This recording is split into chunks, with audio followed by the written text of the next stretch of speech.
We're live. Gusto ko kasama yun eh. We're live? Huh? Ito na yan. Yes. Okay, so live na? Let's go. So, what's up everyone? Lalo na sa mga fighting game enthusiasts dyan. Andito kami sa Rumble Royale Studio and kasama ko nga pala si Pica. So basically, dito kami ngayon to talk about everything FGC related, especially lalo na sa Philippines. So basically PH Tekken, Street Fighter, MK, lahat-lahat. Kung ano man dyan, kahit Smash, papasokin natin yan. So ayun, Pica, ano masasabi mo? Well, yes, first and foremost, thank you for having me here, Wam. And sa mga nanonood, of course, we're always so thankful that you support the Philippine fighting game community. Any genre pa yan, whether it's 2D, 3D, or again, if it's anything related to FGC, we're always so thankful. So, safe to assume dito, we had a very fruitful 2023. Yes. Diba? When it comes to the FGC. And not to mention, a lot of people have higher expectations moving to 2024. Kasi taon ng this is the year of FGC. Like, hindi lang PH, pero kasi 2 games on the top of my head na maisip ko. SF6, tsaka MK1. Tapos next year palabas pa yung Tekken 8. So parang talagang lahat ng tao ngayon gigil na ulit maglaro. Tapos may mga tournaments na nagsusulputan ulit, especially last year ng Tekken 7, yung ano ba tawag dito?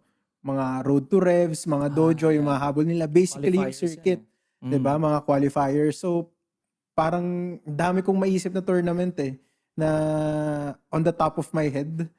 Parang puro Tekken Kasi Tekken talaga yung PH scene We can start with that. Yeah, pero ayun, parang start. Pero usually, pag sinabing PH fighting game, usually Rev Major. Tapos cover ng lahat, di ba? So, kamusta ikaw? Like, yung path, yung papunta sa Rev Major mo, di ba? Yeah. Goods naman. Oh, like Daming sa akin tournaments. kasi, even, let's wind the clocks back, di ba?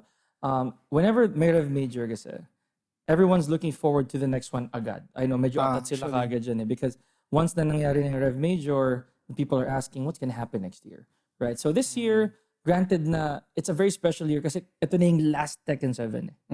Ito na yung pinakahuling Tekken 7 we're gonna have Rev Major. So a lot of people are looking forward to the next year, but it's not to say that this Rev Major didn't deliver because it did. Oo naman. Diba? Kasi in like alam natin nag-dominate internationally yung mga Pakistani. So nung nalaman ng tao na uy, Rev Major, daming pupunta dito ng mga Pakistani, daming killers dyan na ganyan. Unfortunately, meron mga hindi nakapunta pero meron pa rin mga natuloy. So alam mo yun, parang syempre lahat ng tao nag-prepare kasi alam na nga nila last na Rev Major, tapos part pa siya ng TWT circuit, tapos again master event siya. Na parang okay, practice tayo. So bago mag-rev, anong tawag dito? May mga road to revs pa, di ba? Yeah. Nagsimula sa... It's nice you brought that up, man. Kasi yung sa road to rev pala, yun pa lang, people already treat it like it's a major. Yung mga road to rev, di ba? Ang trato nila this sa rev is that's the big thing already. But in reality, it's a qualifier. Yeah, that's how you know that they're really passionate about it. Kasi hindi din biro Like, of course, there's registration. Let's not forget that. So, getting that for free, and if you're not from Manila, that's a very big deal. Di ba? Kasi yung road to rev, it wasn't limited only to Manila players. Even the provinces, I'd say Baguio, we have Cebu, we have Davao. So it's no question. It really brought up the hype. Not to mention yung mga new names na nakikita natin whenever there's rev. Actually, di ba? Parang shoutout nga sa mga communities dyan. Yes. Like, ina-expect mo na baka sa metro lang buhay tong scene. Pero merong mga community-driven na road to rev major na online lang nila ginagawa. Na parang ganun talaga nila gusto, ganun talaga kalaki yung tingin nila nung Rev Major. Na parang this is the place to be, this is the event to show your skill and everything. Kaya saan ba tayo? Ano ba yung pinakaunang road to Rev?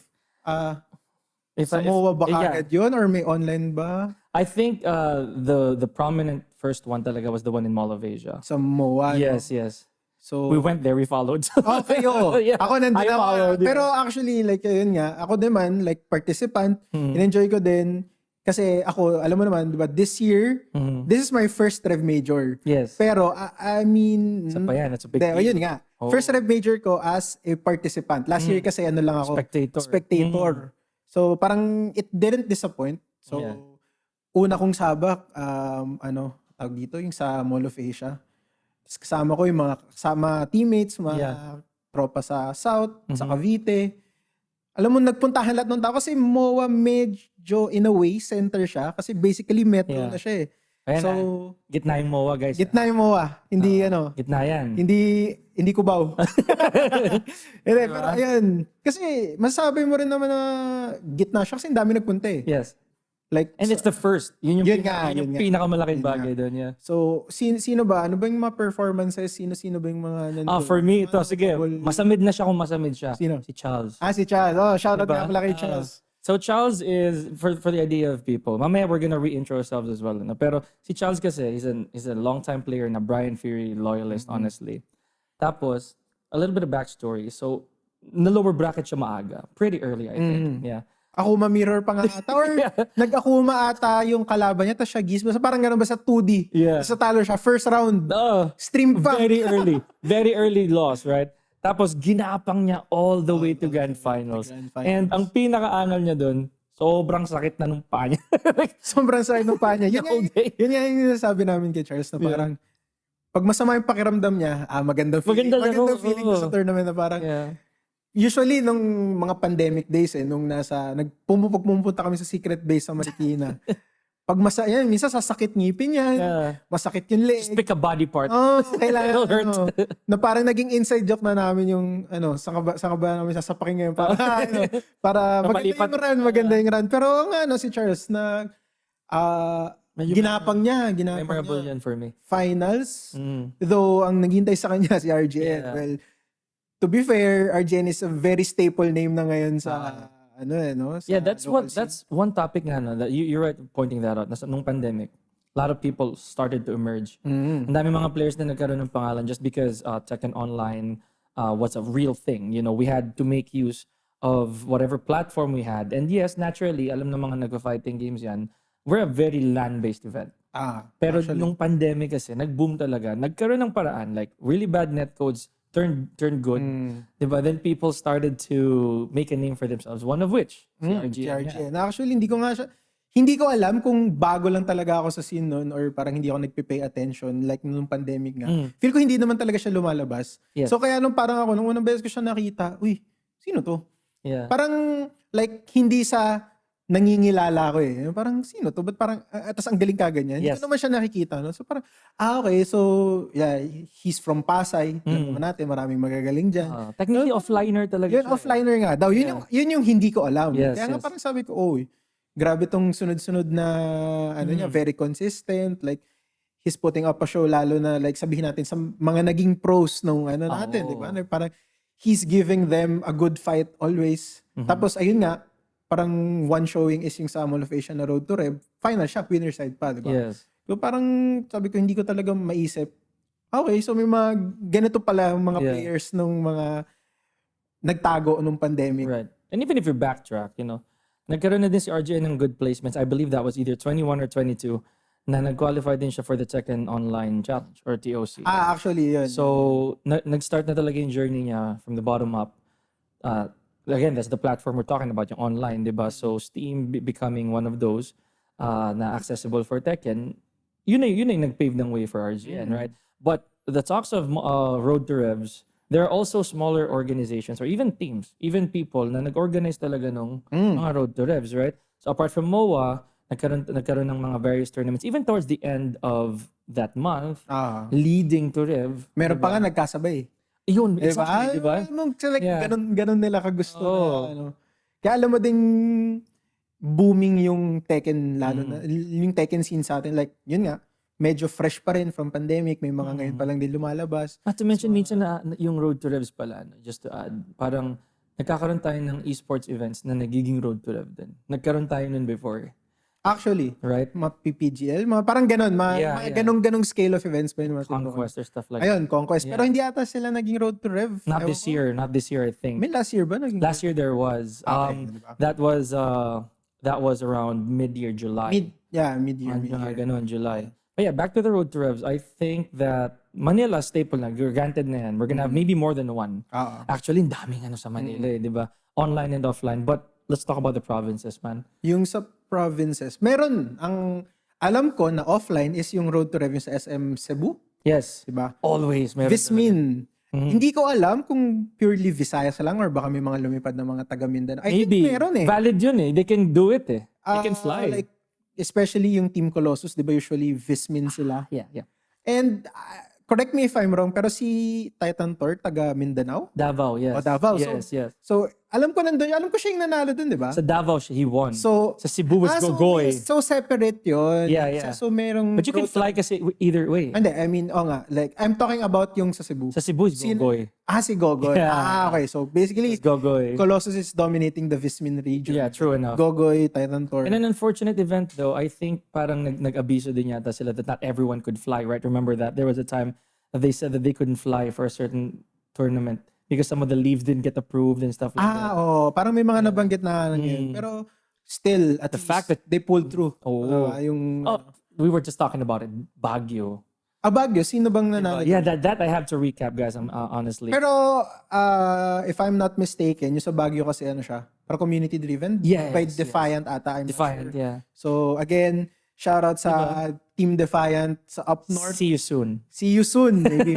Pero again, hindi natin alam. I mean, kami personally, hindi namin alam kung sino yung nanalo. Pero I think meron naman sigurong the rep. Baguio rep for Rev, no? And they're strict about that too. Diba? Di yung sabi nila dun, you have to be a Baguio. You have to be a Baguio resident talaga. Naisip ko na nga yun. Kasi ako, like, may teammate ako sa ibang game. Yeah. Taga dun siya. Sabi ko, wala akong panalong road to Rev sa Manila. Wala tayong panalong road to Rev sa Manila. Punta kaya tayo Baguio. Tapos sabi ko sa kaibigan ko kay Mark, kaya Sheki, shoutout nga pala sa kanya. Parang sabi ko, Mark, peram naman ang address mo. Gagamitin namin mag-register lang. Pero, yeah, yun nga. Unfortunately, hindi rin natuloy kasi medyo busy and everything. Pero, still, di ba, ganun sila. Gusto nila solely na Baguio rep talaga yung papadala. So the moment that they know that you're from Manila, there's already like a trace of, nagpa-farm to. Nagpa-farm to ng pang road to Rev niya. So they were very strict about it. And which makes sense kasi nga, since there are already more than one way to enter road to Rev or enter Rev if you're from Manila. It's a better way of allowing the others from different parts of the country to find that chance, right? Pero kung isipin mo, kung taga Manila ka, pupunta ka dun, ganun din eh, yung pinambayad mo sa commute, yung stay mo, pinag-rev mo na lang. Pero ayun, malayo ulit. Like, sige, Baguio, ano pa ba? Sa South, mayroon din. Naging road to Rev. Ito na yan. Your Utol, di ba? Yeah, South Mall. South Mall, yes. One day.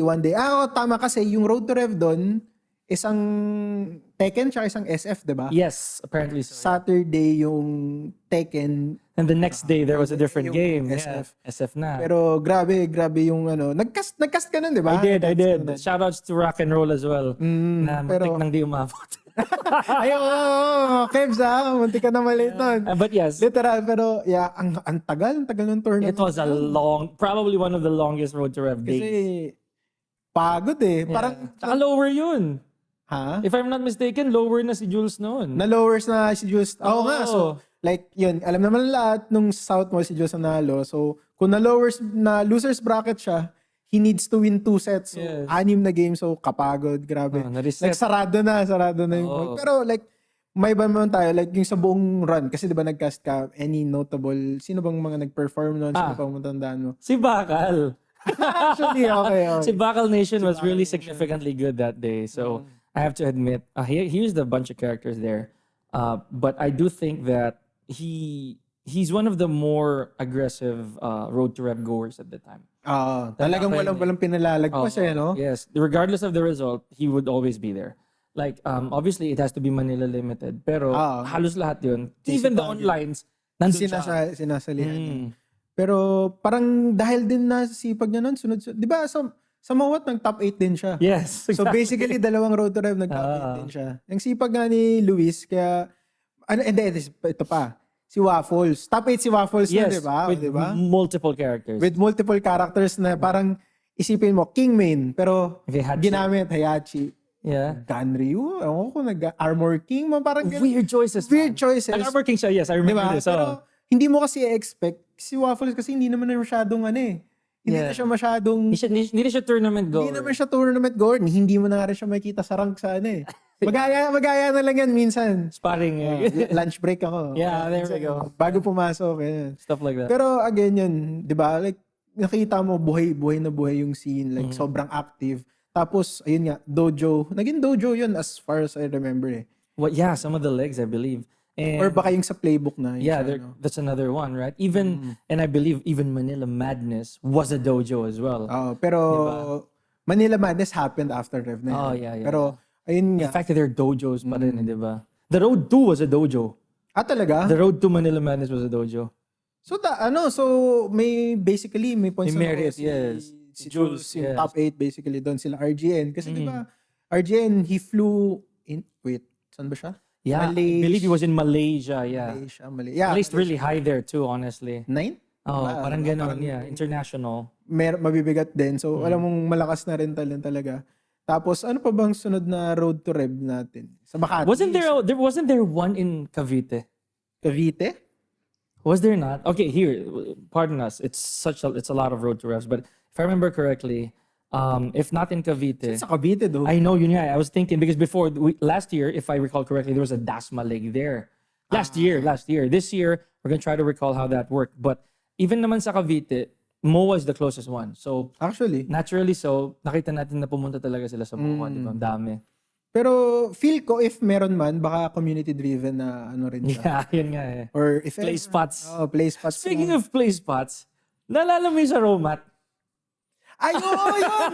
Road to Rev din yun, yung Romat na yan. Like, yung So, yeah. Romat is parang, It's parang siyang basically arcade cabinet type of shop na mga rental. retro games. Rental siya, rental. So yeah, quick lang din guys. Romat Game Center, shoutouts to the people who ran it. It's a humble business, honestly, with console rentals, PS4, ganyan. And yes, yung sabi nga ni Wam, may arcade cabinets. Puro retro games. Like, SNK versus Capcom. Yeah, Tag 1. Ano pa ba yung mga KOF na hindi pa 3D render? Yung sobrang... Mga box pa yung mga characters. Like, isipin mo, nagpa-Tag 1 tournament sila. Si Strawberry from Korea nagpunta. Pumunta pa, diba? May ganito palang... There's a scene. Meron palang scene ng mga retro games. Pero ang dami din naglalaro. And I think, ang nanalo doon si Lucky Fighter Yes. against Son of Nobi. Grand Finals. Oh my gosh, that was memorable. Grabe din yung tournament na yun. Tapos, yun nga, sa Makati, sa Romat, saan pa ba? There were 2 MOAs, I think. Hindi, isa lang. Yung sa MOA 1 was Road. Ang alam ko may isa pang MOA. I could be wrong. But as far as I know, there's really a lot in Manila. And then a lot of onlines. Plus, kasi the playbook is also a Road to Rev. Maliban pa doon sa... diba? So Road to Manila pa. Iba pa yun eh. Magkaiba yun eh, if I remember correctly. So there's a lot of choices to go around. And it's safe to assume, guys, that as early as when Tekken 8 comes out next year or 2024, magsisimula na ulit yan. Especially mid-year. Malay mo, may magpaliga pa. Joke lang. Yeah, no, that's not a bad idea, actually. Actually, hindi. Pero, again, ang daming dinaanan. Our cup? Oo nga. Pero ang daming dinaanan leading up to Rev. Yes, super. Ngayon, Rev. You were there. I was there. Grabe, ang daming tao. Yes, and to think this was just for context as well. Timid na yun, guys. Medyo less na yung naka-attend simply because some people tinamad. Yes, there's one kasi Tekken 7 Ayun na, Tekken 8. At Tekken 8 na 'di ba? So last na ng Tekken 7. Not to mention kasi guys na headed to Rev Major, there were also people who were not here in the country. Some people already told us, and not all the pinag-usapan natin kanina, not all the players who were slated to come unfortunately were able to go. So in a manner, medyo nag-withdraw na din yung interest ng ibang tao, but only just because of that. You know? Ang isa pang nagpaganda din naman doon, internationally wise, this is one of the last master events Yes. para sa qualifying. So yung mga medyo alangan sa points, pupunta yung mga gustong mag-secure. Example, si Au.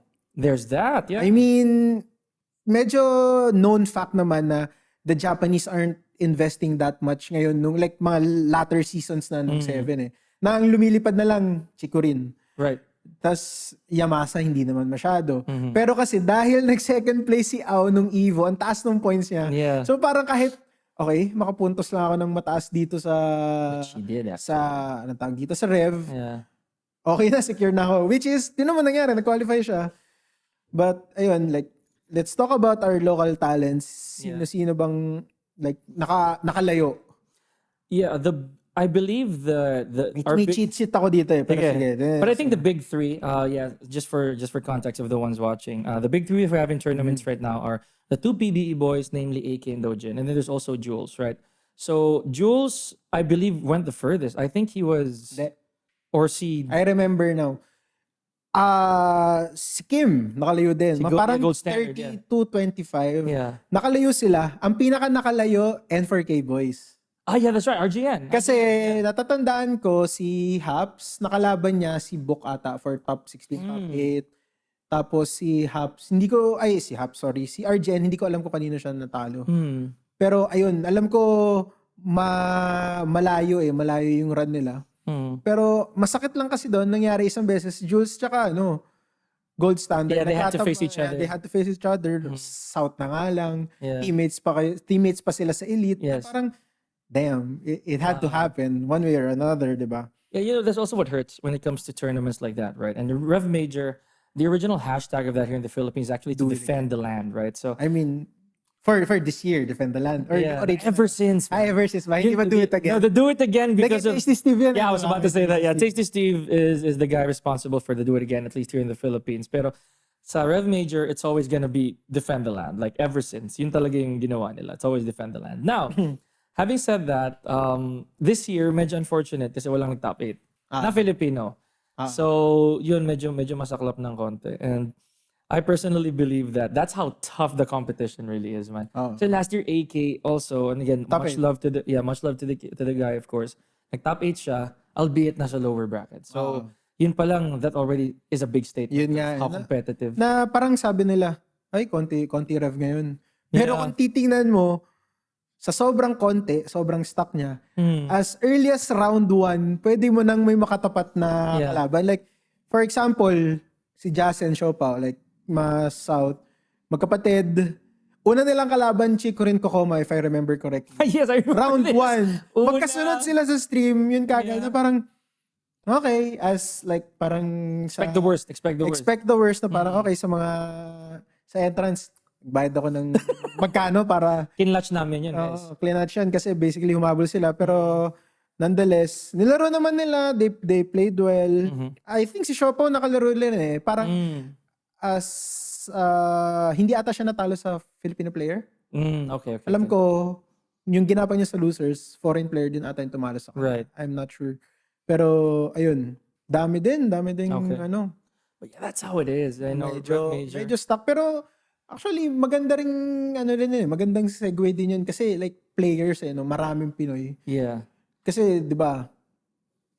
Team, parang we think of it as a team. Sabi mo, defend the land. Always. Pinoy, 'di ba? At lahat magkakakampi pag Rev Major. So, paano ba yan? Dahil marami nakalayo, marami na rin tayong pwedeng piliin para sa Gamers8. There's that. Yeah, speaking of. Gamers8, for the information of people, it's not a tournament held here in the Philippines, right? But we were invited to participate in it. And again, invited, that's the key word. So no one had to qualify for it. Yeah. Diba? Ibig sabihin nun, if you were eligible to go to Gamers8, you grinded your way there. So again, big three tayo, balik tayo. We have Jules, we have AK, we have Dojin. So these three gentlemen, lumipad, by the way. Wait. Gamers8 happened before Rev, diba? Way before Rev. Rev. Yeah. So this was July. And Rev was September. Okay, so medyo na. Pero at least, 'di ba?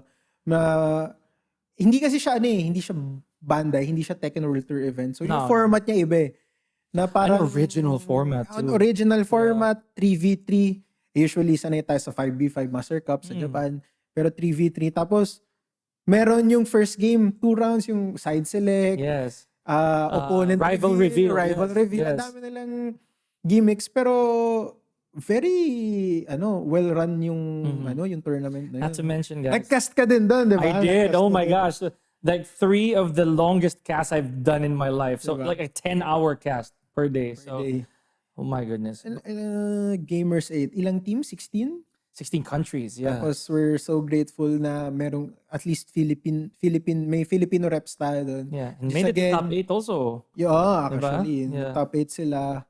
Sino mga dinaanan nila sa The bracket, first one sa I group think was stages? Germany. Germany. Tama. Kasi yung parang Jin, tapos Claudio, tapos yung walang Yeah. pangalan. Hindi It alam, happened, hindi, it si happened. Jusen. Hindi, si Yeah. Tetsu yan. Yeah. Parang okay, shit, sino yun? Parang, oh my God. Most likely, nung time kasi na yun, guys, there were a lot of countries, just to give you an idea, na yung countries na nag-participate dun, hindi lahat kilala. But they have their own respective players. Like, True. say for example, no one knew about Bolivia. Yun, sobrang wild Pero card. sila ba nanalo sa Korea? Di ba sila nanalo sa Korea? Sa Korea, yes, actually. Diba? Yes, Bolivia. Parang, okay, Like, whoa, no diba? disrespect to the country Bolivia, Grabe. pero Yeah. wala masyadong lumilipad sa kanila. So parang they're not well represented. Tapos for them to show up at Gamers8, Then do that. do that against like Ni, Ulsan, Ulsan and Chanel, like yeah. mga sobrang staple names na. Yes. Kaya nakakagulat eh. Tapos, may kita mo, tinalo din ng Philippines. Yeah. So ganun ka, I'd say Grand Prix. Tapos Yung like format na yun. records wise, alam naman natin winning record parati Korea sa Philippines. So, parang alam mo ganun din yung rock paper scissors, the So, triangle ng roll of the dice. Roll of the dice na parang at any given day sino mananalo. Tapos again, Germany tapos Bolivia. And again, as na-mention a while ago, talo Philippines sa Korea, di ba? Yeah, and Japan. Japan was our elimination. Japan is top 8 na. Top 8 na yan. Top 8 Yeah. na. Pero again, props sa boys. They showed up a good fight. No one expected them to be in the top 8. Parang ang expect Germany. Tsaka Crowd Korea. favorite yung iba kasi. Kasi Even France, di ba? Yeah, They expected France. Hindi, I'm talking about like yung group lang nila. Gets. Yeah. Isa grupo Sino nila. ba nandun? I mean, sino ba yung si Tetsu, Sefi Black, And then si HK Jr. HK Jr. Yeah. Di ba? Yeah. I mean, bigat nun, bigat. And they won the captain circle. Yeah. True, yun. So just so you know guys, so dun sa Gamers8, ganito ka prestigious, right? Paliwanag natin. 16 teams invited lahat. They get the top 8 to fight it out for the grand prize. Pero yung natanggal na 8 teams, they still have a chance to win prize money Ayun after nga eh. that. Parang lipad na lang ako. Kahit kulelat ako, may pag-asa pa ako nanalo. Kahit zero ako dito. Kahit zero ako. Pero maganda, syempre, at least may redeeming factor, kumbaga na parang. Pero medyo mahirap kasi single elims lang. Oo. Pero still, alam nila na, okay, baka hindi lang talaga namin tong tatlong araw na to. Itong isang araw na to, kailangan ko mag-show up. And there it is. Diba? HK Jr. pa yung MVP nun. May Siya yung dulo may nun. MVP. In a manner, yes. May MVP keme ba sila? As an award, wala. Pero obvious na siya. Obvious. Nung araw na yun, kasi siya yung pinakadulo nila. And then he did everything that they had to do. And ang kalaban nila doon was, of course, the hometown heroes, Saudi Arabia mismo. Rev, Federer, and I forgot. The Bob. The Bob. Yeah. Yung Bob. Oo, kasi na-mention sa akin ni Jules. Alam ko sila magkasama sa parang training room. Yeah, training room. Parang meron siyang tech na kinukuha or may parang tech siya, yung UF1 plus to something. Ni Bob na ang galing daw gumamit nung Bob player na yun. Pero again, at least na pull off din naman. Kasi at least kahit hometown sila. Tapos again, they're not that well represented. Like, sino bang player na lumilipad from Saudi? Yeah, very little lang. na eh. Tsaka si Fed na lang. Si Fed, like, pero he's not yung punta dito, punta dyan. Yeah. Pero the fact na nakapag second place sila, it means may bubuga din. Kaya sabi, Gamers8, like literally, kahit sino kayang manalo on a given day. And that's the year goal, actually. Yun din yung naisip namin leading to the next tournament of such, which is, I believe it's called Esports Cup now, or Gamers Cup. I think Esports Cup na. They yung parang branded that. plano nilang like yung league. Yes. Na, Alam ko, nirebrand na nila yun as Esports Cup or something like that. And that's the goal for the year for most of our players, especially dun sa mga nakapunta na. Because when you go there, you're not really just fighting for the money, but the chance to represent. Diba? Kasi invitational siya eh. Invitational. You don't qualify for it, diba? True. Pero ang din no, sobrang dami ring events na nangyari. Wait, kung nag-going international na rin tayo, IESF. There's si that. AK. Yeah. Diba? Parang Romania to Romania. Tapos parang sobrang stressful pa daw nung naging biyahe nila. Yeah. Haba kasi. Ang haba. 33-hour flight. 33-hour flight. Tapos, I think, sole representative lang naman usually, di ba? Isa lang. Tapos, ang bigat din ang dinaanan niya. He beat Moil from Korea and to face Atif. Yeah. And convincingly, 3-0. In the grand finals yun di ba? It's the grand finals, Grand finals sila ni nag-grand finals sila ni Atif. Pero doon ako nagulat. Actually, naka-stream ako noon, nire-rewatch ko yung laban ni AK tsaka ni Moil. Siya hindis. Ang sabi ko, ang daming rounds na yung naka-comeback ni Shane. Sabi ko, shake hands lang. Isa lang. Grabe na papatama niya. Tapos meron pa isang sequence na, okay, mix up 50-50. Crouch na yung Shaheen. Tumama yung hop kick. Ayun. Parang... Yun yung unang yuko niya Yun yung unang yuko niya. That's the first time. Kasi ilang beses na napatamaan nung mix up ni AK Slides. Oo, pero di ba? Kaya grabe din, AK. Lakas pa din no? Yeah, sa akin pa rin? Sa akin kasi, the one good thing one of the best things that AK has ever done for the country is, yes, it's memeable. Sa totoo lang, guys.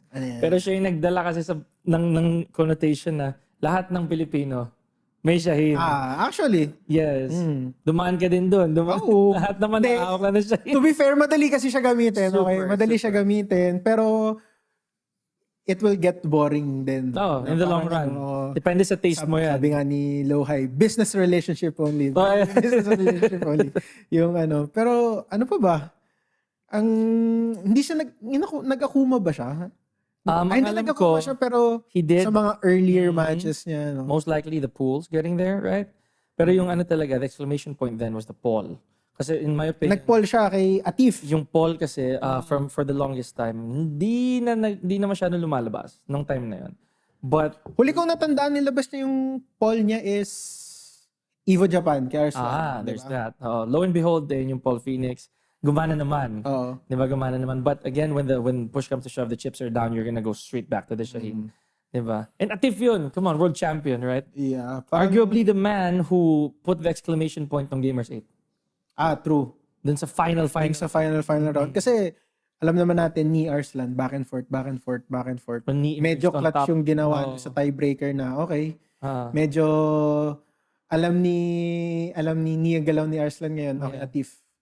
Wala, ayun. To think na, akala pa ni hard counter, or counter dapat yung Brian sa Akuma. Diba? It did talaga. Yun na, tama naman niya. Pero, alam mo na yun, like, a man... yung caliber ni alam niya na kung paano i-approach yung ganong matchup, etc. Pero nagawan pa rin ng paraan. And dun mo malalaman, lahat ng players, kahit gaano ka pa ka-experience, meron pa rin tournament nerves dyan. Kahit gaano kahit 10 years, 20 years ka nang lumilipad, meron ka pa rin... may miscalculation. May miscalculation pa din dyan. I like that. Pero, again, you mentioned AK. Parang... The guy to beat. All the time. I mean, si AK kasi, based on history also, he's the first guy to put the Philippines on the map, especially around 2011, maybe, give or take. Maybe even 2013, Tag 2. AK was a mere teenager, for lack of better term. Bata talaga. Like, wait lang. Speaking of bata, nanalo kapatid niya doon sa tournament. I know, recently. It runs in the family. My gosh, nasa dugo talagang FG. Diba? Yun, so hindi nakakaalam, like parang this past weekend, may tournament ng parang TV or something. Tapos, kids edition. Yes. Sumali kapatid ni AK. And guess what? Champion yung kapatid ni AK. Oh my gosh. Parang alam mo yun. At inabutan pa namin yun nung nung sanggol pa lang. Nung sanggol pa lang. Pero going back, sabi mo nga bata pa si AK noon. Yung mga Paul? Una ko siyang nakita internationally. Yung kalaban niya si JDCR ba yun? That or si Help Me, si Nobi. Basta yun. Basta yung mga ganun. Yung, alam mo, potato quality pa yung Sa totoo lang, potato quality pa yung... Di pa 1080 nun. Wala pang 1080. Wala pang 1080 nun. Pero, again, yun nga, staple. Pero, syempre, hindi nawawala. Tropa natin. Si Dojin. Si Dojin. Manila Madness. So, diba? Isa pa yan. The recent one. Yeah, the recent one. Manila Madness 2. Manila Madness 2. So, another thing, we're gonna swerve a little bit going to his teammate here. Kasi si Dojin, of course, so many people thought that he was, in their terms, he was the second best guy. But in reality, it became a Goku Vegeta, ano Akala talaga ko meron kang hot take dyan na baka, No, like I said, yung sa akin nga nun, at the time was, it's really their perspective of it. Kasi since nauna nga si AK, tingin ng tao siya. naturally siya talaga, di ba? But Dojin was just out back there, you know? He's doing his thing, honing and sharpening his tools. So natin lumabas siya, ayun na. Di ba? Pumutok na nga. Sama pa natin na hindi kasi nakikita ng tao na grabe din pag lumilipad si Dre. Like, Yes. very efficient siya. Isipin mo, parang 3 years in the making. 3 years consecutively na siya lumilipad ng Evo. Yeah. Paangat siya ng paangat. And not to Parang mention US din yun. US. Yeah. Like, isipin mo ilang players doon. Libo yan, no? 2,000, 1,000, 3,000. yeah. Like parang, yung, kumbaga dito sa atin, yung sa isang tournament, grand finals, champion ka na doon, kakaalis mo pa lang ng pools. Ganon karami, ganon nakapagod yun. Parang alam ko, like a few years ago, parang mga nasa top 24, tapos top 11, and this year, wow, gratefully na pasok siya top 8. Yes. The only year that Evo decided na hindi top 8 yung medyo you'll take it with a grain of salt, pero still, kasi top 8 is still prestigious yes. Prestigious pa rin siya. So on paper, he's still in, like if you think about it, diba? But yeah, that's Dojin, right? And it's always safe to assume that these two guys, for how many years before esports was even a thing, or before organizations started building up their teams, yung dalawa, they're already butting heads. They were already going at it back and forth. That's AK, Dojin. And may mga kanya-kanya silang tournaments na parang sila yung lagi nag-champion. So one is nationals, right? The nationals. So the nationals, no matter who's in the grand finals, AK always wins it. Actually. And then pagdating naman ng PPGL, it's always Dojin. So it's really a strange mix for the both of them. And then until masamid na siya o masasamid siya, I love you. And there's Jules, right? So Jules, he crawled his way, and I'm not gonna speak on this behalf. Wala bias. As my brother, but kasi I saw the journey. Syempre, he wanted to be up there, but he took his time. He took his sweet time. Up until 2020 onwards, doon na siya aminadong he leveled up like that. Diba? Actually, may taon na na Oo nga eh. na palo siya eh. Yeah. Grabe 21. yung achievements niya. 21 ba? 21, yes. Tapos you were with Smart back then pa. Yes. So talagang grind talaga. Bantay na bantay. Di ko makakalimutan. Kumbaga parang, boss, okay, tama pick up niyo sa akin. Taon ko to, nakita. Yes. Diba? Nagbunga eh. Pero, di ko makakalimutan yan, man. 10 months. 10 months straight grind ba yun? Kasi may ICFC, may mga... Nagka-Evo pa yun eh. May Evo. Online. May Rev Major pandemic pa nga, di ba? Rev Online. Rev Online. Sino ba naman? Siya doon, di ba? Yeah. Parang... Tatakay, meron pa yan. Tatakay is... A dojo. It's a dojo that... 21. Oo, tama. 21, Parang leading up to yung parang world... Yung parang Tekken on... Yung parang regional... It's a dojo also eh. World Tour Online pa rin siya technically. Dami nun. 21 was a crazy year for Jules. For some reason, yun nga, medyo nag-switch sila ng spots nun ni Dojin. Because Dojin started to re-emerge again 22 and this year. Hindi, kasi alam naman natin, pag online, ayaw ni Dre. Yeah. Safe to assume, guys, of course. Wala, may mga gatekeeper tayo dyan eh. Yeah, may mga gatekeeper na, onliner. Yes. Yeah, hot take yun. Hot take yun. Pag online daw, irrelevant. Pero it's... Daw. It's a big daw. Pero syempre, we don't invalidate the successes of everybody. I mean... Kasi your skills... You make use of what you have also eh. It would still translate in your gameplay like offline. Let's tsaka matchup knowledge. No matter what you do. Oo. Yun sasabi ko sa mga tao na when it comes to online, yes, sure, there are a bit of differences. Diba? May mga notable differences when it comes to speed, latency, blah, blah, ganyan. Pero, when you're still learning, pag may inaaral ka pang character, may matchup ka pang di alam, that's your gym. Yun ang training ground mo, diba? Pero, grabe din yung biyahe na yun, no? Yung grind online, lalo na nung pandemic, sobrang di mo alam na parang, lalo na nga, na sa Southeast Asia tayo, connection hindi ganun ka-okay, na parang, minsan magkaiba lang ng ISP, hirap nung grind, pero dami talagang people really put the work in. I mean, yeah, some of our superstars right now here in the Philippines actually thrived because online became a real thing. Like RGN. Diba, there's RGN. Even si Bakal Nation, right? Whenever there's not an offline, any offline event in sight, he would try to go online, ask for sparring. That's how you get better. Diba? Make use of what you have. And that's what's fun. I mean, the year will end with a mix of both online and offline. Diba? So in reality, naging even ground. Nagpantay din naman. Actually, maganda na nga lang din na naging okay yung netcode. Yes. Kahit paano, may online tournaments pa din. So parang kahit yung tao nasasanay na sa ganung setup ng first to two, mayroon tournaments, may mga ganitong bagay. Alam mo yun, yung hindi ka lang mindlessly playing online. Yes. Na, okay, there's something in the line na parang, oops, kailangan kong mag-ayos, I need to pay attention, ano yung mga kailangan gawin, ganito, ganyan. Pero, it's been a grind. Tekken 7 has been a grind. So, sobra. Nilalasap na lang natin yung mga remaining few weeks. Totoo, weeks na nga lang if you think about it, right? So and speaking of which, let's not forget, diba? We already brought up the fact that it's about to be Tekken 8. This year, we got the chance to test out Tekken 8. Actually, nagkaroon pa nga ng show match eh. Yes. Like community show match and pro show match. Yes, diba? yeah. That's very important when it comes to hyping up the game kasi, diba? So yes, unfortunately, hindi lahat nagkaroon ng chance to test it out. But those who did, they had the privilege of trying both versions. We have the network test and then the beta test. Diba?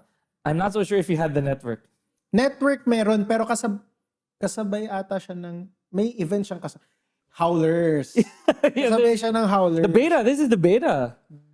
The beta. The latest one is the beta. Is yung second, yung wala yung extended combos. Yeah, andun tayo. Pero again, nahabol naman natin yun. Meron kasing tournament. No? Parang alam mo yun, like, nakita mo yung transition nung music festival siya pero may tournament ng Tekken 7. Parang, okay, sige. Nandun ang RR by the way. Andun ang RR by the way. Kaya kami nandito sa posisyon na to. Because of that. We talk our way through. De, joke lang. Pero nung, ayun, may tournament din nun. Tapos, Howlers, nagkaroon ng parang tournament. Like, parang it's Jules, Kim, Gold Standard, Dojin and Maru. Yes. Show match yun. Show match.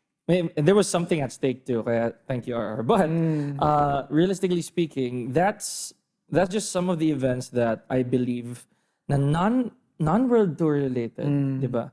That people are willing to go through. Oh. Diba? Kasi price aside, you would still do it. Diba? Masaya music festival. Oh, music festival. Like parang, it's been a while. I mean, kahit si Maru, diba? Like, actually. Hindi na siya masyadong, I think he's busy with his business or life something. things. Life things, pero nandun siya, naglaro pa rin siya. Like, seryoso niya pa yung bato topic eh. Alam mo yun, yung nandun nga si Maru. Tapos, alam ko yan na yung mga, paubos na yung mga tournaments kasi nga, tapos na yung Rev. Like, ano pa bang mga tournaments like sa atin dito, PH-wise? Nagulat nga ako kasi nagkaroon pa tayo ng mga, even the malls. Diba? Even the malls right now, we still have tournaments ongoing. Right? And we had the last offline is XRD. So, may mga ganun pa. So, diba? XRD. After Howlers, nag-ESGS pa din. ESGS. Diba? And doon merong maraming nakapag-try ng Tekken. Dahil locally. Sa Rumble Royale. Salamat sa Rumble Royale. Yes. Pero ayun, may nakapag-try yung meron silang parang booth. Yeah. All 3 days by the way. All 3 days. Tapos again, merong community team battle. Yeah, sa Fighting Game Arena. So, alam mo yun. And still, may Tekken 7 tournament pa din. Yeah, legit. And madami pa ding sumali. Like, puno pa rin. Yung tournament, supposed to be 24, 32, tapos parang na-extend, 38, 40. Yeah, way beyond that. And again, see that? Di ba? Yeah, again, si champion, si AK. Kalaban niya, si Haps. Tapos, matagal din to eh. Matagal din to sa to. Kasi tanda ko. Nag-concert na eh. Huwag ka na mawala. May gumagana na sa likod. May gumagana na sa tournament na. Parang, Ginabi na. Si Rocket Roll, si Kev, bumanat na eh. From professional na parang humugot na sa casting niya. At saka parehas na kaming kumukumpas na kami. Pero again, at least, di ba, yun yung mga parang, alam mong, ando na yung gateway ng 7 to 8, Yes. merong ESG, I mean, merong testing area. What would you call it? Parang, demo test. Demo, yeah. Demo ng I'm about to say Tekken, trials, yeah. Tapos, meron pa rin tournament ng 7, and parehas pa rin tinao. It means yung FGC, like, I'm gonna be broad, FGC is still alive, like dito sa PH. Kasi, nung sa fighting game arena, hindi lang naman Tekken din yun. Madami, man. Meron nga ako ano yung Killer Instinct? Yes. Na hindi ko alam, like, wow, meron naglalaro sa atin yan ngayon. Yeah, we're a community, apparently. Nakaka-4, 3 installment na sila ng game. Yes. Diba, parang, kumbaga yung Tekken guys, Skullgirls, yes. Diba? Surface level lang yung Tekken dito sa atin. Pero again, yun nga. I'm thinking that, safe to assume na a lot of people have really had their eyes set on Tekken for the longest time. Kasi, how many installments na nadaanan natin? Diba? More than 7. Yes. Kasama mo pa yung mga And in the competitive scene since Tekken 5, pumutok na yung Philippines talaga. We've already had people flying since Tekken 5. Really? Diba? Yes. So, we've also had the likes of, just to drop names, we have Incog, who's right now residing in the States, who's been known since Tekken 5. So, nandun na siya matagal na. He's made a big name for himself in the international scene as one of the Filipinos who did that. Hindi tayo lalayo, F-Champ also. F-Champ, Diba? SF, diba? Yeah. Tapos may time pa na he was here for playbook ata. Yeah, for a bit. Diba? And nung Rev, nandito siya. Naging siya, like part ng Cebu team. He was. Diba? So, He was in the roster of Playbook for a bit as well, so thank you for that. So, it's safe to assume na the way that Tekken's looking at now, fighting games in general, there's always representation. Diba? Just so happens na Tekken talaga, I mean, they put a lot of effort in the game.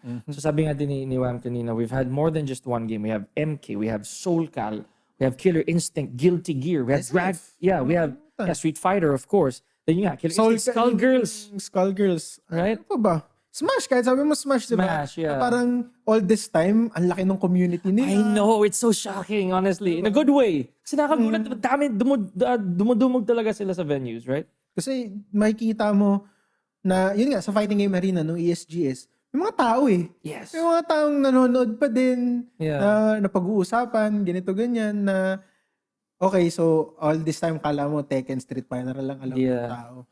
Pero magugulat ka, who's this guy? The guy who plays, like, basically, the 2D guy here in the Philippines, di ba? Parang ang dami niyang games. Yeah. I forgot what what's si Mike?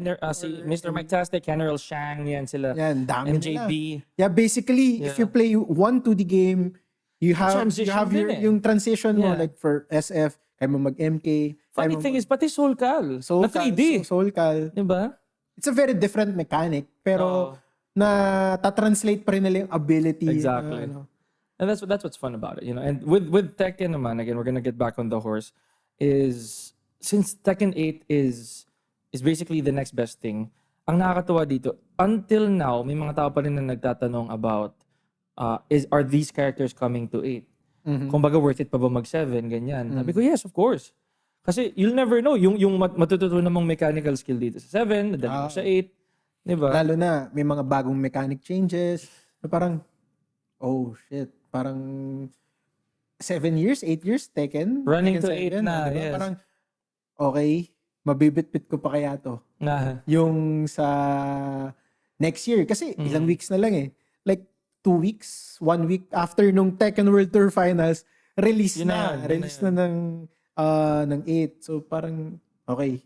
Kahit sabihin mong, meron kang 7-8 years of legacy sa Tekken 7, dami mo pa rin aaralin eh. Basically, it's not literally starting from zero, pero in some mechanics of the game, lahat kayo sabay-sabay nyo aaralin from scratch. Ang comparison na ginagawa ko dito is like, you're not drawing on an empty canvas. You're not drawing from an actual piece of paper with nothing on it. Para ka lang magkukulay sa coloring book. That's exactly how I always say it. It's already silhouetted. Ikaw nang bahala magkulay. Kaya, nakaka-excite actually. So, nung community battles, nakikita natin, ang dami ng tech. Alam mo, parang, lalabas yung creativity ng tao eh. There's that. Na may mga hidden tech na kagad, 1 week 3 days lang na na-test yung game. Bug exploits. Bagong mga exploits na parang, uy, ang daya nito. Lalo na yung ayun kay Kazuya, yung DF3+4. Oh my gosh. Yung mga Jack. Ganun bagay. Oops. Namamaril Si Jack. Jack? Si Jack yung namamaril. Si Jack yung namamaril. Pero again, Mga Jack 8. may mga transition na kagad. Pero speaking of like, may bagong games, palagay mo sino yung mga players to look out for? Oh yeah, that's a good one. Lalo na, I mean, sige, sabihin na natin, they might not do well ngayon, like in 7 or in the last weeks of 7 or kung mga, like last year of Tekken 7. Sinong like players to look out for? It might not be known, kahit online mo lang. Yeah, you know what? I'll start siguro international. International? Sa international, then papunta tayo local. Kasi for me sa international, ang may isang malaking impact dito for me is Saint. Saint? Bakit? Saint is one. Of Kasi course. malakas ang Jack. That's one. And we've seen it. Even Anakin eh. The new player. Pag new player siguro Joe Crush. Again, Jack. Joe Crush, Jack. Di ba? Even si Joey Fury. Kahit walang Marduk kasi nagja-Jack yan siya.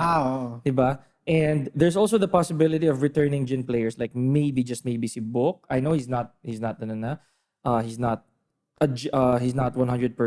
a Jin loyalist. Yeah. Right now. Kasi nag-akuma siya eh. Diba? Nag-akuma. Same with Naglilid. CBM. Oo, di ba? Pero most Jin players, whoever they are, it's safe to assume na baka Rife, right? Rev. Baka biglang bumalik sa picture yan. There's a huge chance as well that Mulgold might come back to the fray. And let's not forget JDCR. True. So may dalawang nag-dominate, no? Yes. And they laid dormant for a few tournament seasons, di ba? Si JDCR kasi naging household name siya from 2017 to about 2019? Ganun yan yung siya. Ecofax Finals. Yes. Yun yung sobrang, okay, Dragonov, Jack. What's new? Tapos makikita mo yung mga timestamp, 7 minutes. Tapos nakita mo na sino yung nanalo match. Okay, close ko na to. JDCR to, minsan 3-0, minsan Saint to. Saka yung character na ipa-flash. Makikita mo na. Ganun ka interesting yun eh. Yes. For me yun. In terms of local, sige, I'd say sa new players. Bakal Nation. Shoutout may nga pala kay chance. Luis, andyan na siya. Dyan na. Tagal mo eh. but you know, I think sa new generation players natin, RGN I think will stamp his name. I think. Regardless of the character. Feeling ko kasi makakabalik siya dito sa Shaheen and or sa Devil Jin. True. Di ba? It could be that. And then siguro kasi technically si RGN, like I said, kahit bata pa siya, he was an offliner from the get-go. So he Arcade? Oo. Arcade Kung hindi man arcade, yung mga hubs spot, na. Yung mga play spots sa mga hubs na yan eh, di ba? Siguro si Bakal Nation, si RGN, maybe I'd say the likes of... Sabi mo na kahit yung sobrang hinog pa. Like yung tingin mong may potential talaga. May hilaw pa rather. Sorry. May medyo hilaw pa. Yeah, pero may potential. Hindi ko sinasabi na parang coming from me na ako yung magsabi ng hilaw. From his perspective, guys. From his perspective. Take my word for it. Pero yung dalawa, nandun na yan. Siguro ilalagay ko na din dyan I'd say si Jinmei. Talaga? Oo. Kasi bagay. Makikita natin yun. Kasi since may Devil Jin. May Devil Jin kasi. May Devil Jin na. Tapos malay niyo bumalik na yung Afford 4. Paano? Yeah, so lalabas na yung mga sabihin natin mga new stuff. Hindi natin alam mo engager Afford 4. But that's a topic for a different day. Siguro Jinmei will come out. Kasi may changes yan eh. Naturally may changes yan eh. And siguro Adrian also. Alam ko hindi na siya bago. But there's a huge... Pero you think yung spike niya? Magkakaroon eh. May obvious change siguro. Kasi naging taon niya din naman yung I'd say the online and offline scene every now and then. Ano din siya eh, medyo mushroom effect din siya eh. Pag umusbong siya, usbong talaga. 'Di ba? Parang wala siyang tapon usually na day. Talagang nandito ako talagang I always show up. Whether mag-top 8, magdulo, it doesn't matter. There's always a moment. And last but not least, yes. Ako? Hindi, joke lang. Wait, naman. Why not? Magliliro Hindi na tayo, bago lang tayo sa laro pero matanda na yung edad. Sabi nga ni Dion, di ba? Tekken is a young man's game. Sa kanya yan, sabi niya yan. Whereas a lot of our world champions are beyond 30. But anyways, so ito, last but not least, hindi lang isa. Lahat ng nagkiking. Lahat nagkiking? Oo, lahat ng nagkiking. Sa palagay mo, magle-level up yan. Magle-level up? Hindi, sa kanila na galing Hindi, mahina si King. Siyempre, downplay yun. Diba? I'm sure may mga nagki-King dyan mga nanonood. But, si King, kahit ano sabihin nyo, maganda siya sa 8. Para sa kanya yung 8, sa opinion ko. Lamang na lamang si King. So, I can't pinpoint just one player. We'll keep whoever is good in tournament, whether internationally or here. Pero alam ko may mga panggulat dyan eh, diba? Meron talaga. Can't really tell. Not to mention pala, sorry, dadagdag ko, the new character loyalists. Yung mga magko-commit sa bagong character. Ako, Victor. Ganun tayo. Hindi, basta ano lang siya. Basta bigyan mo lang siya ng mga generic tools, okay na ako sa kanya. Yun yung kinulang kasi ni Noctis eh. Kung wala, mali mo Kung nga. wala, okay. Taste tayo sa Leroy, gano'n. Pero again, sobrang exciting, like, mapag-usapan yung buong taon. Yeah. Looking back, no? Bilis. Bilis. Bilis yung 2023. Pero parang kailan lang, okay, binibilang ko yung mga road to revs. Ang dami, shit. Yun nga eh. Marami tayong pupuntahan. It's like Rev was just last month. Actually, kung if you think about it. Right? Tapos kasi, sama mo pa in between yung mga, di ba, road to revs or mga ibang events usually happen on a Saturday, Sunday. Pero may mga offline, mga Wednesday, maglalaro. Friday, okay, punta tayo playbook, punta tayo GGG, punta tayo sa bahay na ganito, ganyan. Laro tayo. Ang bilis eh. Not to mention, may mga nag-impromptu, naglalabas sila bigla ng announcement dyan na, oy, meron kaming ganito online. May ganito kaming tournament. You get e-wallet currencies or you get some tokens as your grand prize. Yun pa lang, alam mo na they're really putting effort. Right? And they have faith in Tekken. Meron pa nagpipamimigay ng mga hitbox, mga arcade stick. Oo, mga parts. Galante ah. Di ba ano yun? It was an additional prize, I think, in Manila Madness. Manila Madness stick. Tapos yung sa Roma. Yes. Hitbox. Yes. So yun pa lang, you can already tell that these people are investing so much in the enjoyment of Tekken. Right?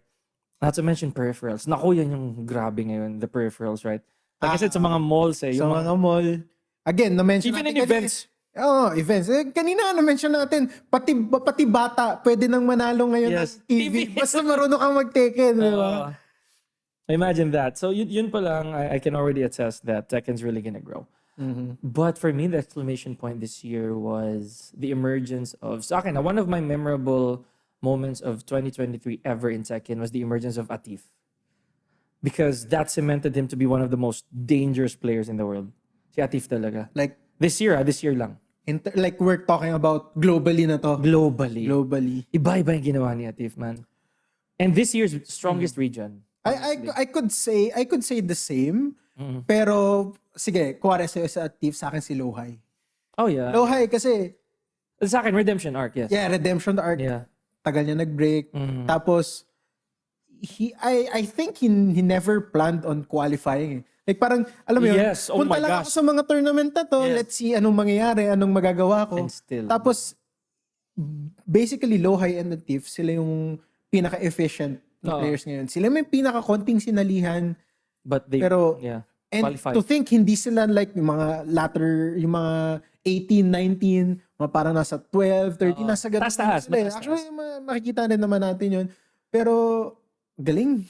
Yeah, that's so much to say about these two guys. Like, for me, as a spectator, sobrang enjoy din makita. And as a player din. Kasi from the perspective... Inspire. Of someone who actually competes, right? Or people who have been in the pro scene, you would appreciate what they do. Kasi number one, they're always entertaining. One is the fact that Lohay, despite the visual absence... Wait lang, kaka-check ko. 6 pa pala si Atif. Right. Oh my goodness. From 23 to 6. Imagine how many he had to win, diba, to get that. How many events he had to win. So, looking back, I think that in Lohai's case, na he's away from the public eye for a bit. Yet when he came back, he made an impact right away. Mas malakas pa than before. And then si Atif naman, kasi there's always been the notation that it's always Arslan Ash in Pakistan. But no, he's right there. Diba? Again, balik tayo konti sa Gamers8, siya yung tumapos. Close out. Siya talaga yun, yes. Albeit with some help from Khan as well, maliban kay Arslan. Si Atif really was the man to beat. And come on, and to quote Kokoma. Diba? Shoutout sa'yo, Mujong. Kung naririnig mo kami. But yeah, he himself said that he had his eyes set on that man. Diba? So you can already say na, oh man, he has a huge target on his back.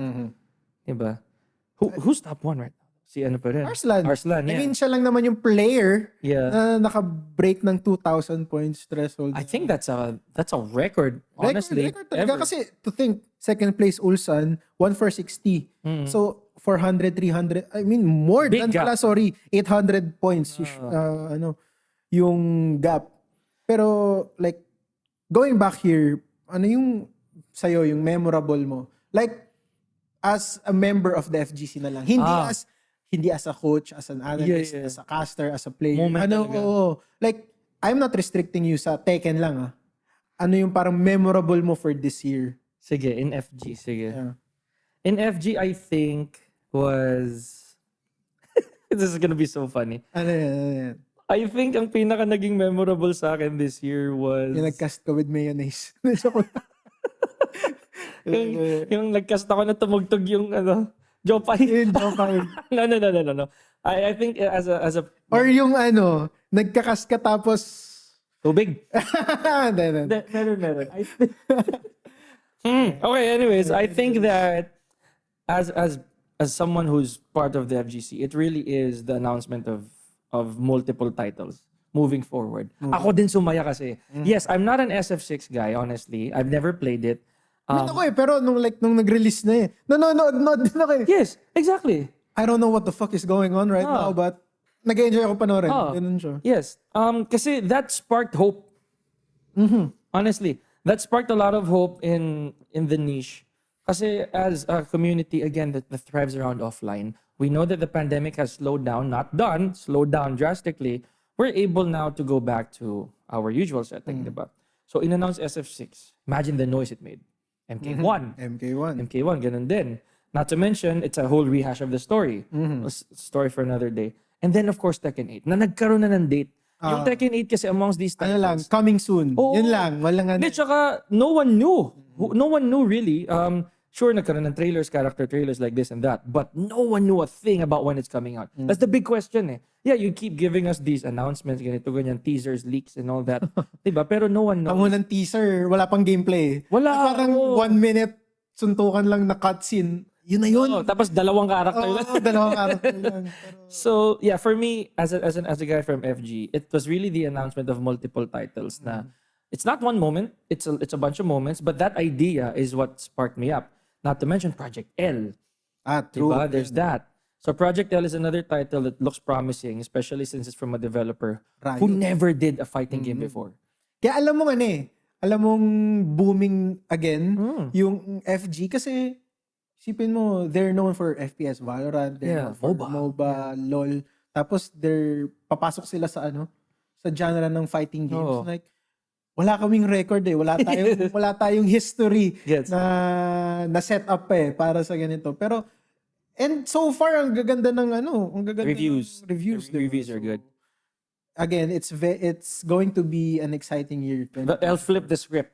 Ikaw naman tatanungin ko, what is your FG moment? FG moment ko this year, siguro yung nag-champion ako ng weekend. Joke lang. Hindi, lang naman siya, hindi. Alam mong, it's not a big deal. Pero ang pinaka-moment ko talaga this year is yung Rev.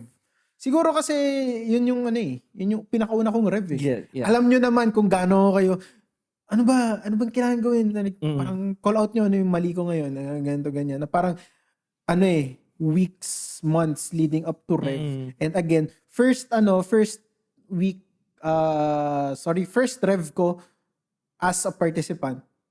Again, hindi man ako nakalayo, pero yung parang, yung feeling na, okay, Rev to.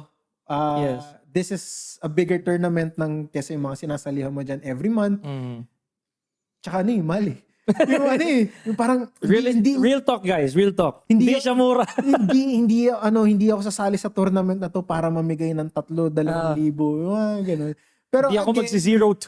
Hindi kasi, 'di ba, sabi mo nga highlight ko this year is kasi kung as an FG player, kasi alam naman ng iba, nag-pro ako sa ibang card game. So, medyo nawala yung focus ko. Like, I've started playing Tekken nung Tekken 7. Masabi ko sa sarili kong Tekken 7 native ako. Like, Season 1, Season 2, purely online. Okay. Lumabas ako, mag-start yung season 3, nag-start yung pandemic. Tapos, Balik online ka na naman. balik online na naman ako. Tapos, nagkaroon pa ng opportunity sa ibang game. Doon ako nag-pro. So, wala na akong focus. 2022, wala ko eh. Wala akong alam. Tapos, start of 2023, like, the first quarter of the year, hindi pa ako nagte-Tekken. After nun, doon ako nag-focus. So, parang, okay, this is like, majority of the year, nag-focus ako sa fighting games. Tekken, primarily. Tapos, to see my small improvements, yun yung ano ko, yun yung parang talagang satisfying moment ko. I mean, hindi man siya as drastic, yung parang, okay, laki na improve ko, from top 32 to top 3 kaagad, yung mga ganun. Pero, it's the small details, small changes yung napapansin. I get it. It's collective moments that make tapos, it. Tapos, ayun, na parang, okay, so ganito, Rev. Kasi, ayun nga, tapos, kasi naman nun, last year, nanonood ka lang. Parang, ngayon makikita mo, uy, invested kayo. Uy, ano nangyari kay ganito, ganyan. Si ano, uy, natalo daw si ganito, ganyan. Diba? Doon ka na lang talaga bibilib. I like it. And, what's your favorite tournament moment? Tournament moment? Siguro, Last script yan. hindi. Marami yung ano eh. Sobrang dami ko kasing tournament eh. Alam kong gusto mong sabihin yung ito, pero hindi siya, for me, it's not as satisfying eh. Ay yung mga nito. Pero, it doesn't have to be yours, by the way. tournament, wait. It doesn't have to be your, like, you don't have to be in it. A tournament moment that you'll never forget for the whole year. Again, hindi pwede, kahit hindi ikaw nandun. Tournament moment for the year. Locally. Doesn't matter. Kasi ako yung isa lang yung sa akin. Bias na app, pero meron akong isa. International pa. Gamers8 sa akin. Really? Alin doon? Lahat ng laro ng ano, Lahat ng Gamers8. lahat ng laro ng PH. Okay. Yeah, same. You know. May top 1 ako, obviously. Pero totoo, lahat ng laro ng PH really iconic. No matter who it was.